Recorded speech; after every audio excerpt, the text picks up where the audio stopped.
이름으로 하나님 말씀 증거하도록 하겠습니다. 성경 말씀 마태복음 5장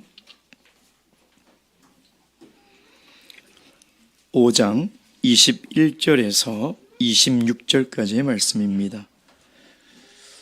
21절에서 26절까지의 말씀 찾으셨으면 저와 함께 교독하도록 하겠습니다. 제가 먼저 읽겠습니다. 옛사람에게 말한 바 살인치 말라. 누구든지 살인하면 심판을 받게 되리라 하였다 하는 것을 너희가 들었으나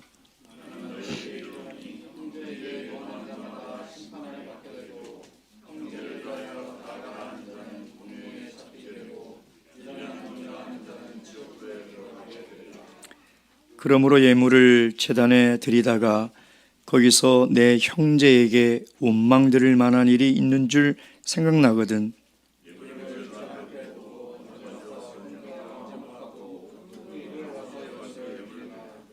너를 송사하는 자와 함께 길에 있을 때에 급히 사화하라. 그 송사하는 자가 너를 재판관에게 내어주고 재판관이 관예에게 내어주어 옥에 가둘까 염려하라.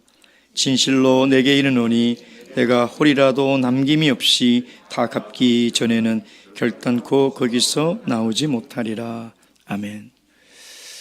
작년에 서울에 있는 어느 한 직장인이 지인들과의 송년 모임에서 서로 이렇게 선물 교환을 하는 그런 이벤트가 있었는데 어떤 선물을 받았냐면요. 일명 저주 인형이라는 선물을 받았다는 것입니다. 그래서 이 직장인이 집에 들어와서 저주 인형이 뭔지를 인터넷에 검색을 해보니까 놀랍게도 젊은 직장인 사이에서 굉장히 유행하는 그런 아이템이었다는 것이죠. 그때 이 직장인이 그런 생각을 했다는 것입니다. 누군가에게 참 화가 나는 그런 일들이 참 많은 모양이다. 저도 저주 인형에 대해서 검색을 해보니까 놀랍게도 너무나 많은 제품이 있다는 것을 제가 알았습니다. 얼마 하지도 않아요. 한 5, 6천 원 정도 하는데요. 천이나 또 이렇게 볏짚 같은 거로 이 손바닥만한 인형을 만들고요. 거기에 뭘 또 동봉해 주냐면 대옷 몇 개를 동봉해 주고 또 부적을 동봉해 줍니다. 그러면은 이제 그걸 가지고 젊은 사람들이 어떻게 하느냐. 자기가 미워하는 사람의 이름을 써요. 그래서 거기에 못을 박습니다. 또는 저주를 써서 불에 태우면 그 사람에게 그 쓴 저주가 임한다는 그 미신을 상술로 이용해서 지금 많은 사람들이 그 선물을 주고받고 있다는 것이죠. 어떤 한 구매자의 댓글을 봤습니다. 직장에서 갑질하는 상사, 뭘 해도 못마땅해하는 상사가 미워서 구입을 했다. 그래서 퇴근하고 오면 꼭 저주 인형에다가 못을 박으면서 욕을 하면 스트레스가 확 풀린다는 것입니다. 어떤 구매자는 또 이런 댓글을 남겼습니다. 층간소음으로 윗집에 사는 사람이 너무 미워서 저주 인형을 구입했다. 근데 서울대 심리학 교수가 이런 얘기를 합니다. 이런 형태는 갈등을 소통으로 푸는 것이 아니라 또 다른 형태의 폭력으로 나타나는 바람직하지 못한 우리 사회의 현상이라는 것이죠. 여러분 화가 나면 여러분 어떻게 푸십니까? 여러분 화가 나면 여러분 어떤 반응을 보이십니까? 나를 힘들게 하는 사람, 또 나를 짜증나게 하는 사람, 이런 사람을 여러분 어떻게 대합니까? 오늘 예수님의 이 산상수훈의 말씀을 보면 우리 그리스도인들이 서기관과 바리새인보다 더 나은 의를 사는 구체적인 첫 번째 신뢰를 바로 분노에 대해서 이야기를 하고 있다는 것입니다. 저는 말씀을 묵상하면서 왜 하필이면 하고 많은 율법 가운데 분노에 대해서 먼저 말씀을 하실까? 그것은 우리가 여기에 가장 많이 넘어지고 여기에 가장 많이 시험에 들기 때문이라는 것이죠. 예수님께서 우리에게 말씀하시는 이 분노는 도대체 무엇인가? 첫 번째, 예수님께서 뭐라고 말씀하고 있습니까? 22절 말씀. 나는 너에게 이르노니 형제에게 노하는 자마다 심판을 받게 되고, 21절의 말씀을 이어서 보면 예수님은 분노하는 것은 살인과 다름이 없다는 것이죠. 서기관과 바리새인들은 살인하지 말라는 제6계명을 살인이라는 행동, 행위에 초점을 두고 가르치고 지키고 있었지만, 우리 예수님은 살인이라는 것은 행동하기 이전에 생각과 마음에 있다, 이렇게 해석을 하고 있다는 것입니다. 즉, 살인이라는 것은 정말 우리가 행동으로 사람을 죽여야 살인인 것이 아니라 그 사람을 미워하고 그 사람에게 화를 내고 하는 생각과 모든 마음은 살인에 포함된다는 것이죠. 22절 말씀을 보십시오. 형제에게 노하는 자마다 심판을 받게 되고, 이것은 21절에 살인하는 자마다 심판을 받게 되고와 똑같이 대꾸를 이루는 하나님의 말씀인 것입니다. 여러분, 언제 화를 잘 내십니까? 또 누구에게 화를 냅니까? 대부분 보면 가장 가까운 사람에게 화를 냅니다. 부모에게, 자녀에게, 남편에게, 아내에게, 또 우리 공동체에 있는 형제 자매에게. 여러분, 근데 가만히 보면 내가 화를 나는 경우는 거의 대부분 뭐냐면 나를 무시를 할 때, 내 자존심을 건드릴 때, 내 마음에 들지 않을 때, 공의롭지 못하고 정의롭지 못할 때 우리는 화를 낸다는 것이죠. 미국 의학협회 잡지인 뉴런이라는 잡지가 있는데, 거기에 한 이 정신학과 의사가 그런 글을 기재를 했습니다. 한 사람이 1시간 동안 화를 내면 80명을 죽일 수 있는 독이 나온다. 여러분, 그래서 분노는요, 감추어진 폭탄이라는 거예요. 2년 전인가요? 제 기억으로는 아파트 외벽에 그 페인트 칠을 하는 한 노동자가 음악을 크게 틀어놓고 일을 하고 있었어요. 근데 그것이 얼마나 시끄럽던지 그 아파트 사는 주민이 옥상에 올라가서 가위로 그 끈을 끊어버렸어요. 그 분을 참지 못해서. 여러분, 이런 일들이 우리 사회와 교회와 가정에 어찌 일뿐이겠습니까? 분노를 이기지 못하면 이것은 심각한 결과를 가져오게 된다는 것이죠. 그래서 그리스도인들은 분노를, 화를 다스려야 합니다. 화가 난다고 다 화를 내버리면 자기는 좋겠죠. 근데 그것이 얼마나 위험한 것인지 알아야 하는 것입니다. 마음의 화가 왜 안 나겠습니까? 마음의 분노가 왜 안 생기겠습니까? 근데 그것을 절제하지 못하면 충동 조절 장애라는 것이 있어요.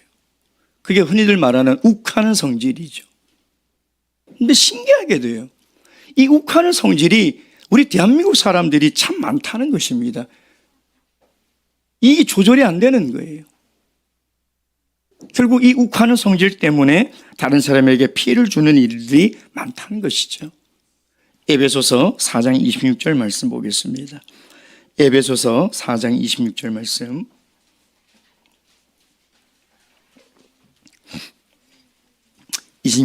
다 함께 읽겠습니다. 시작. 분을 내어도 죄를 짓지 말며 해가 지도록 분을 품지 말고. 우리 마음에 일어나는 화와 분을 다스려야 합니다. 왜? 그것을 그대로 둘 때 하나님 그것을 살인이라 여기신다는 거예요. 또한 그 생각뿐이겠습니까? 22절, 다시 우리 본문 마태복음 5장 22절 돌아가서서요. 형제에 대하여 라가라 하는 자는 뭐라고 되어 있습니까? 공회에 잡히게 되고 형제에 대하여 미련한 놈이라 하는 자는 지옥불에 들어가게 되니라. 라가라는 단어는 뭐냐면 텅 빈, 무가치한, 우리나라 말로 얘기하면 바보, 이런 뜻이죠. 그리고 미련한 놈이라는 것은 이건 라가와 비슷한 뜻이지만 이 미련한 놈이라는 것은 무식한, 특별히 하나님에 대해서 무식한, 하나님을 알지 못하는 사람에 대해서 쓸 때 이런 단어를 씁니다.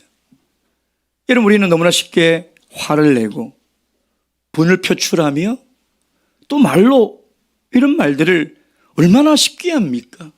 야, 이 바보 같은 놈아, 야, 미련한 사람아, 이 쓸모없는 사람아, 이 멍청한 사람아.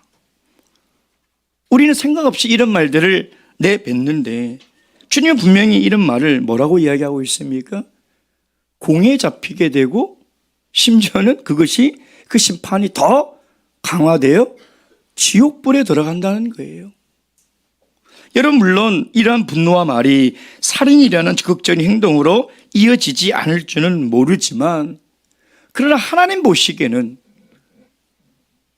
분을 내고 바보라 하고 멍청하다고 하고 형제에 대하여 이렇게 이야기하는 것을 하나님은 살인과 다를 것이 없다고 본다는 것입니다.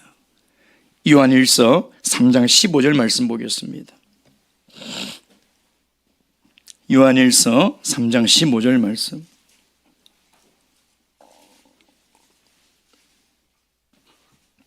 요한일서 3장 15절 말씀.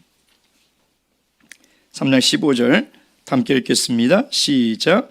그 형제를 미워하는 자마다 살인하는 자니 살인하는 자마다 영생이 그 속에 거하지 아니하는 것을 너희가 아는 바라. 그 형제를 미워하는 자마다 살인하는 자다. 여러분, 이것은 예수님께서 우리에게 새롭게 주신 산상수훈의 율법인 것이죠. 서기관과 바리사인들이 해석하는 그 율법은 행위를 심판하는 율법이라면, 이제 예수님이 새로운 그리스도인들에게 주시는 이 산상수훈의 율법은 생각까지도 심판하시겠다는 것입니다. 그 마음까지도 하나님은 심판하시겠다는 것이죠. 그래서 라가라 하는 자는 공의에 잡혀갈 뿐만 아니라 미련한 놈이라고 하는 자는 지옥불에 들어간다는 거예요. 심판의 강도가 세어진다는 것이죠. 여러분, 우리가 이 말씀을 읽을 때 우리에게 약간의 혼돈이 올 수가 있습니다. 왜냐하면 우리가 율법을 지키면 지킬수록 죄가 더해지기 때문에 예수님이 이 땅에 오신 것이 분명한데, 아니 그 행위의 율법도 지키지 못해서 그가 죄가 되는 것이 고통스러운 것인데, 근데 예수님은 마음에 일어나는 생각까지 죄라고 한다면 예수님의 말씀을 보면 죄를 더 우리에게 심하게 만드는 것이 아닌가라는 생각을 할 수도 있습니다. 근데 여러분, 가만히 생각해 보면요, 왜 예수님이 율법의 행위뿐만 아니라 우리 마음의 생각까지도 심판하시겠다고 왜 이런 말씀을 하셨을까요? 정말 우리의 이 죄를 더 가중하기 위해서, 행위도 제대로 지키지 못하는 우리 인간인데 어찌 마음으로 사람을 미워하지 않을 수 있고, 어찌 마음으로 분을 내지 않을 수 있으며, 어찌 우리가 그런 말을 하지 않고 살아갈 수 있단 말인가? 이건 뭔가 예수님께서 우리를 더 죄를 증거하려고 하시는 말씀이 아닌가라고 생각할 수도 있다는 것이죠. 근데 여러분, 한번 생각해 보세요. 왜 율법을 지키는 자들이 위선자들이 됐습니까? 왜 하나님의 율법을 받아 율법대로 살고자 하는 그들이 왜 외식하는 자들이 됐겠습니까? 그들은 생각이 어떤 생각을 가지고 살아가든 행위로만 나타나면 괜찮다라는 생각을 가지고 있었기 때문인 것이죠. 사람들에게 보여주는 행위만 괜찮으면 내가 어떤 마음을 품고 내가 어떤 삶을 살아가도 괜찮다라는 생각을 한 것이죠. 그러니 여러분, 사람에게는 칭찬받을지언정 우리의 중심을 아시는 하나님 앞에는 그 모습이 얼마나 가증스러운 모습이겠냐 이 말이에요. 그 모습이 얼마나 부끄러운 모습이겠냐 이 말이에요. 그래서 예수님은 행위뿐만 아니라 우리의 마음과 생각까지도 심판하시겠다. 즉 가식적이고 위선적이고 외식적인 삶을 살아가지 말라는 것이죠. 여러분, 하나님께서 우리를 이 죄 가운데 불러주신 이유는 이 세상과 구별된 거룩한 하나님의 백성이 되라고 불러주신 거예요. 그래서 율법을 주신 것이죠. 왜? 하나님이 한 번 우리를 거룩한 백성으로 만들어줬지만 우리의 거룩은 계속 훼손될 수밖에 없기 때문에 율법을 주신 거예요. 근데 그 율법이 우리의 마음과 생각을 거룩하게 만들려고 주신 것이지 우리의 행위를 거룩하게 만들려고 주신 것이 아니라는 것이죠. 하나님이 원하시는 거룩은 나타나는 행동이 아니에요. 세상 사람과 다르게 사는 그 행동이 아니라 다른 삶 그 자체, 그 마음, 그 생각까지도 세상과 다른 거룩한 구별된 삶을 살아가기를 원하는 것이 하나님이 우리에게 율법을 주신 원래의 목적이라는 것입니다. 거룩은 행위가 아니에요. 거룩은 우리 마음이 깨끗해져야 돼요. 거룩은 우리의 생각이 세상과 달라져야 된다는 것이죠. 그것이 하나님이 원하는 거룩이라는 것입니다. 그래서 예수님은 오늘 이 살인하지 말라는 이 계명의 원래의 본질과 본뜻이 무엇인지를 우리에게 말씀하고 있는 것이죠. 행위에 초점을 두고 살아가지 말고 어디에요? 마음에 초점을 두고 살아가라는 것입니다. 그래서 예수님은 이 분노의 문제가 얼마나 중요하고 얼마나 심각한지를 두 가지 예를 통해서 우리에게 말씀하고 있는 것이죠. 그 첫째가 바로 23절, 24절입니다. 다시 한번 읽겠습니다. 23절, 24절 시작. 그러므로 예물을 제단에 드리다가 거기서 내 형제에게 원망 들을 만한 일이 있는 줄 생각나거든 예물을 제단에 앞에 두고 먼저 가서 형제와 화목하고 그 위에 와서 예물을 드리라. 얼마 전 그 넷플릭스에서 방영된 더 글로리 시즌 2를 보면 우리 이 교회의 모습, 이 기독교의 진리가 얼마나 참 왜곡되고 우리 크리스찬들의 삶이 얼마나 희화화됐는가, 참 불쾌하기 짝이 없었습니다. 사실 여러분, 세상 사람들이 교회라고 생각하면 제일 먼저 어떤 이미지를 떠올릴까요? 교회. 성도들이 모여서 예배드리는 모습. 그것을 가장 먼저 떠올립니다. 근데 그 극 중에 보면 온갖 범죄를 다 저지르고도 회개하지 않고 그 예배의 자리에 앉아서 예배를 드리면서 나는 구원받았다라는 그 대사를 하는 것을 보면서 지금 얼마나 잘못된 기독교의 교리를 참 비꼬고 있는가, 지적하고 있는가, 마치 우리 기독교의 교리를 조롱하는 듯 그런 생각을 가졌습니다. 여러분, 23절에 보면 앞에 쭉 얘기하면서 형제에 대해서 분노하고 바보라 하고 미련한 놈이라 하면 그렇게 될 것이다. 그러므로 그렇게 되지 않으려면, 공의에 잡히지 않고 심판받지 않으려면 구체적으로 어떻게 해야 되는가, 그 얘기를 하고 있는 것이죠. 살인하지 말라는 명령은요, 단순히 소극적으로 내가 사람을 죽이지 않는 것으로 율법을 지켰다라는 것이 아니라 우리가 형제와의 관계를 바르게 하기 위해서 적극적인 행동과 실천을 취해야 한다는 것입니다. 그래서 24절에 보면 먼저 가서 이게 무슨 말입니까? 먼저 적극적으로 최우선적으로 화목하라는 거예요. 형제와 화목하라는 거예요. 여러분, 우리가 그리스도인이 되어서 신앙생활을 하면서 예배가 얼마나 중요합니까? 성경을 봐도 하나님은 예배가 정말 중요하다고 우리에게 이야기하고 있지 않습니까? 그래서 우리는 예배를 소중하게 여기고 있습니다. 근데 하나님이 뭐라고 말씀하시냐? 그 예배를 드리려고 왔다가도 형제와 화목하지 않은 것이 생각이 나면 그 예물을 잠시 두고 먼저 가서 그 형제와 화목하라는 거예요. 관계를 회복하라는 거예요. 하나님이 기다려 주시겠다는 거예요. 하나님이 예배를 얼마나 중요하게 생각하고 우리가 신앙에 있어서 예배가 얼마나 중요한지 다 알지만 하나님조차도 기다려 주겠다는 거예요. 하나님조차도 예배보다는 형제와의 관계가 회복되는 것이 더 먼저라고 우리에게 이야기를 하고 있다는 것이에요. 여러분, 예배가 중요해요. 근데 예배보다 더 먼저 중요한 것이 뭐냐면 화목이에요. 우리 성도와의 관계예요. 그것을 지금 구체적으로 우리에게 이야기를 하고 있는 것이죠. 근데 여러분, 예수님 다시의 서기관과 바리새인들은요, 이런 이 도덕적인 문제를 덮기 위해서요,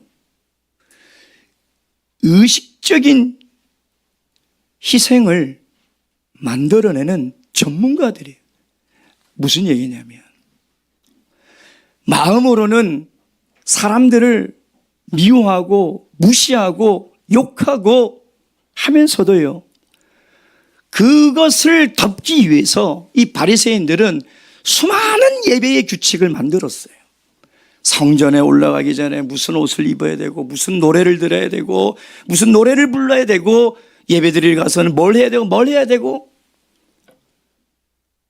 자신의 삶은 그렇게 살지 못하는 것을 뭐로 덮느냐? 예배의 형식으로 덮는 거예요. 그래서 나는 예배 드렸다는 거예요. 나는 예배를 철저하게 준비해서 이 규칙대로 다 드렸다는 거예요. 그리고 나는 살인하지 않았으니 나는 괜찮다. 나는 살인하지 않았고 율법을 지키고 예배를 열심히 드리니 나는 의롭다. 이렇게 생각하고 있다는 것이죠. 시편 66편 18절 말씀 보겠습니다. 시편 66편 18절 말씀입니다.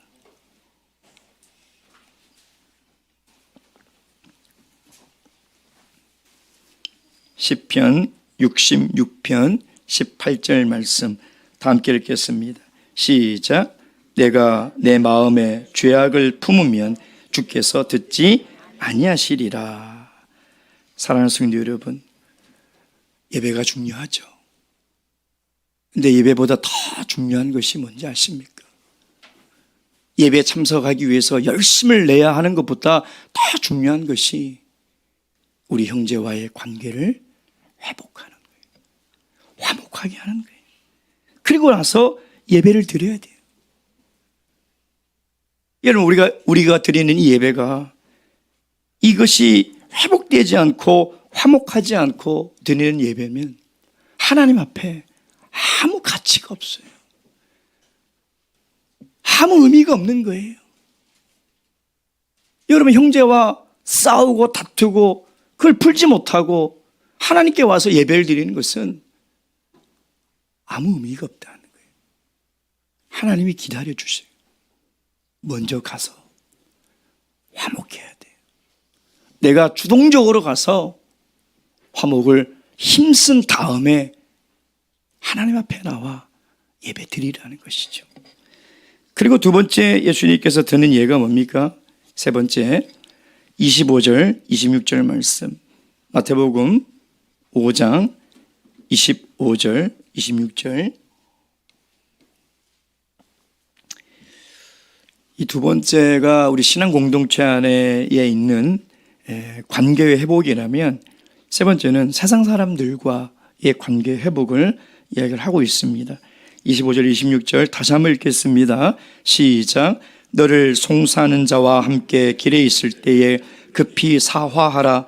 그 송사하는 자가 너를 재판관에 내어주고 재판관이 관리에게 내어주어 옥에 가둘까 염려하라. 진실로 내게 이르노니 내가 홀이라도 남김없이 다 갚기 전에는 결단코 거기서 나오지 못하리라. 다윗과 요나단이라는 그 CCM 찬양을 부르는 듀엣이지 않습니까? 오늘 나는이라는 찬양이 있습니다.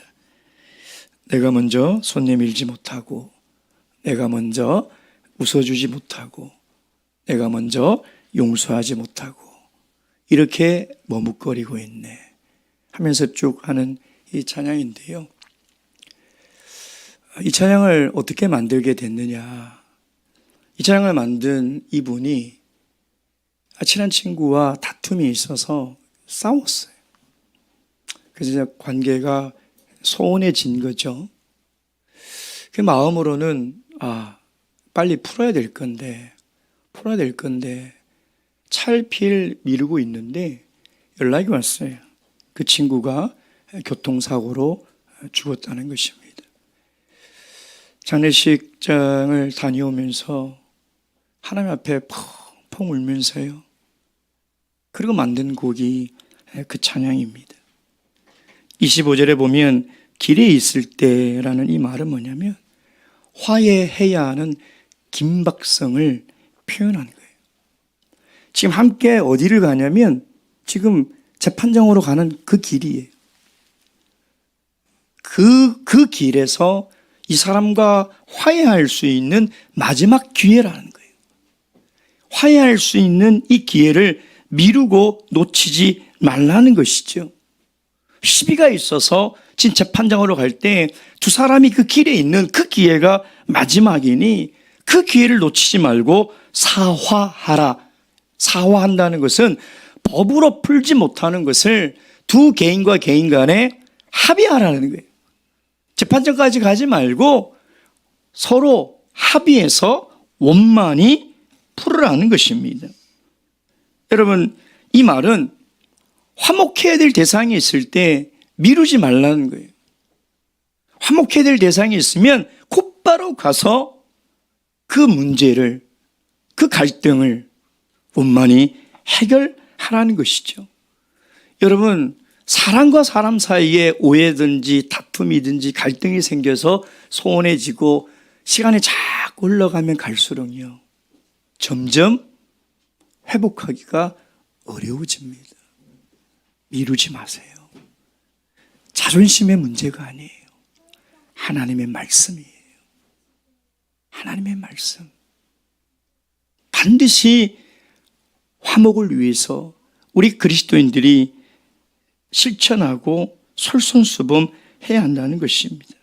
여러분, 지금 이 소송에 걸려서 이 재판정으로 가는 이 길가에 선 두 사람은요, 앞으로 우리 인생을 심판하실 하나님 앞에 서는 그 길에 함께 걸어가는 우리 모든 사람들이에요. 함께 걸어가는 그 길을 자꾸 미루고 내일 해야지 하다가 하나님 앞에 갑자기 서는 순간 기회가 없어요. 언제 어떻게 우리가 하나님 앞에 설지 어떻게 알겠습니까? 어제 뉴스 보니까 분당의 정자동에 멀쩡한 아침에 출근하던 이 젊은 여성분, 남성분이 그 다리에 떨어져서 추락해서 사망하는 그걸 보면서요, 야, 참, 어떻게 저런 일이 일어날 수 있지? 이런 대도시에 어떻게 정말 사람의 한치 앞은 아무도 모를 일이구나. 여러분, 우리가 언제 하나님의 심판대 앞에 설지 우리가 어떻게 알겠습니까? 오늘밖에 없어요. 오늘 내가 풀어야 될 일이 있으면 반드시 풀어야 돼요.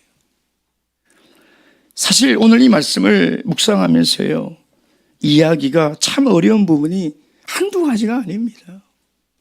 여러분, 이 예수님의 이 말씀을 보면 너무나 일방적이에요. 불화의 책임이 전적으로 나에게 있다고 예수님은 말씀하고 있다는 거죠. 솔직히 이 말씀을 읽으면 억울한 것이 한두 개가 아닙니다.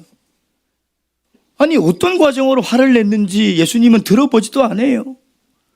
갈등이 어떻게 생겼는지도 묻지도 따지지도 않고 예수님이 뭐라고 얘기하냐면 해결하라는 것이죠. 여러 가지 사정이 있을 수 있지 않겠습니까? 들어봐야 되겠죠.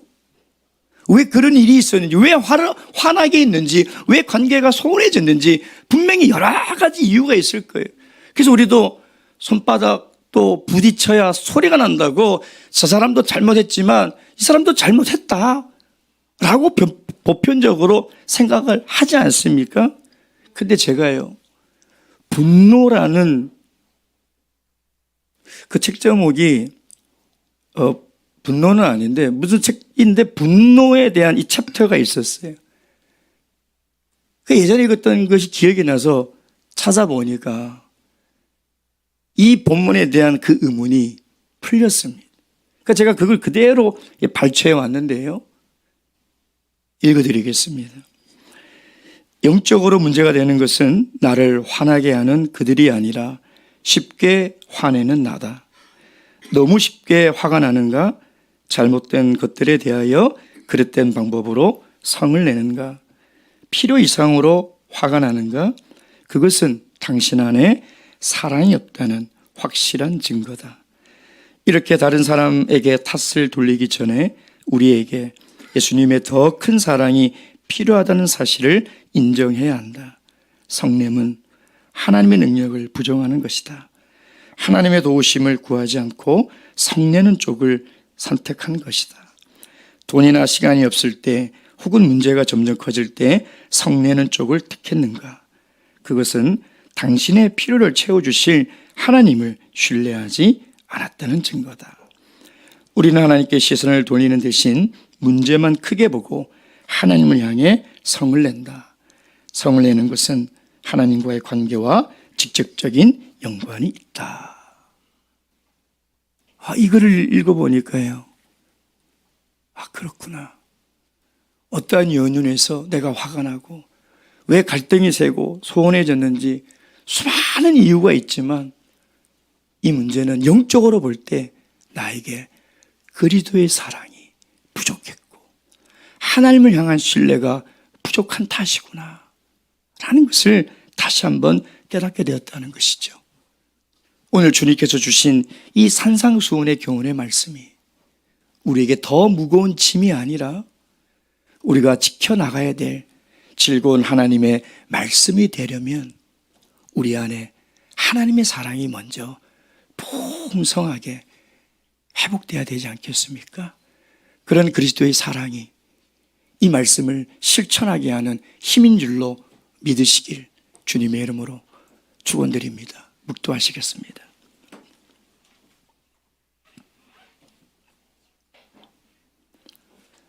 할렐루야. 아멘.